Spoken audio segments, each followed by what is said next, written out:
Yeah. We've been experiencing unexplained malfunctions. Look at this. The flag's gone. Tracks. They aren't ours.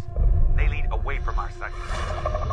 Mike, you're picking up interference. I've never heard anything like it. The tagline warns us, now you can discover the real reason that we've never been back to the moon. Hello there everybody, and welcome back to my favorite spot, RealScreenReviews.com. And if this is RealScreenReviews.com, then that must mean I'm movie critic Nick Iacobucci, and I'm here to take you through our next movie review, and that would be Apollo 18. This crossbreed of The Right Stuff meeting the Blair Witch Project opened on Friday, September 2nd, 2011, and it features, your guess is as good as mine, people. Apollo 18 does, however, come to us from the Weinstein brothers under the direction of Gonzalo Lopez Gallego, the veteran editor and director of many Spanish foreign language projects. He now takes his first shot at bringing both thrills and chills to American audiences and does it encompassed in the space program of the late 1960s and early 1970s. Now, this film tells of the factual and authentic tale of the NASA space mission that was canceled shortly after the turn of the decade of the 1970s. As far as we all know, and what is taught in everything from grade school to the History Channel, is that the space program of NASA ended with the 17th mission.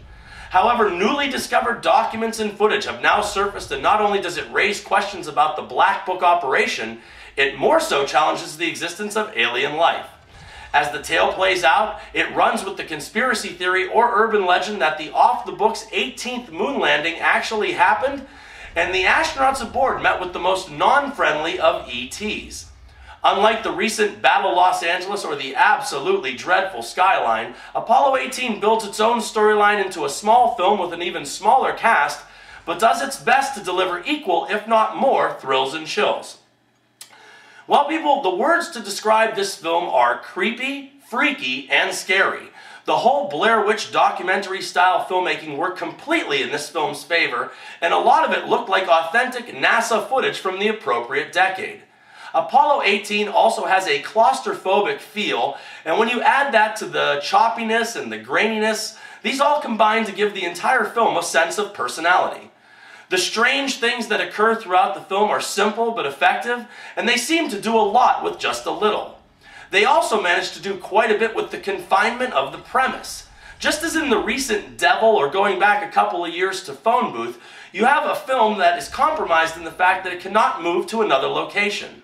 If you're going to do this, you really need to have enough stored in your bag of tricks to keep the story entertaining, interesting, and plausible for the genre, and Apollo 18 has all three.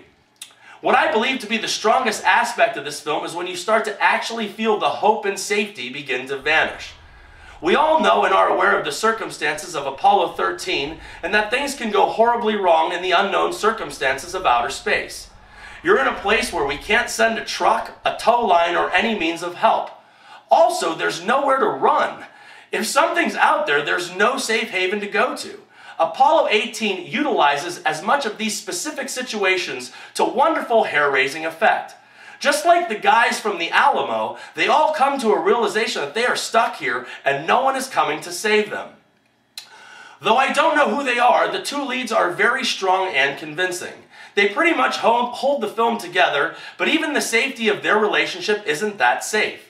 One starts to get infected as the story progresses, and the two almost seem like lab rats stuck in an episode of The Twilight Zone. Now I need to edit in my shout out for this video because I forgot to do it when I was doing the review. Now I'm trying to put this in post-production, but this shout out goes out to the YouTube channel of DVD Collector Daniel. That's all capital letters, so I don't know if it's DVD Collector Daniel or DVD Collector Daniel, but either way, he's got some really good commentary on there. He's got a lot of good insight on DVD info, DVD releases. Please give him a look-see. DVD Collector Daniel is the shout out for this video. At 1 hour and 26 minutes, Apollo 18 didn't need to be any longer, and it made use of every second of the running time. I loved the recent Fright Night update, and I think that that film is very thrilling. I didn't think that it was very scary, but I thought that it was very thrilling and effective. This I thought was very scary and frightening and all around above average. And finally, the conflicts that this film raised in the finale were very tough to watch and very tough to come to terms with, but it was the only right answer they could give. I really like this movie, and I think that it succeeds brilliantly as a creepy horror film. At a minimum, it's 1,000 times better than Shark Night. 3 stars out of 4, and remember people, I'm not always right, but only when it comes to the movies, and thank you very much for your attention. This is Apollo 18. Do you copy? Oxygen's getting low. Anyone, please! Something else out here.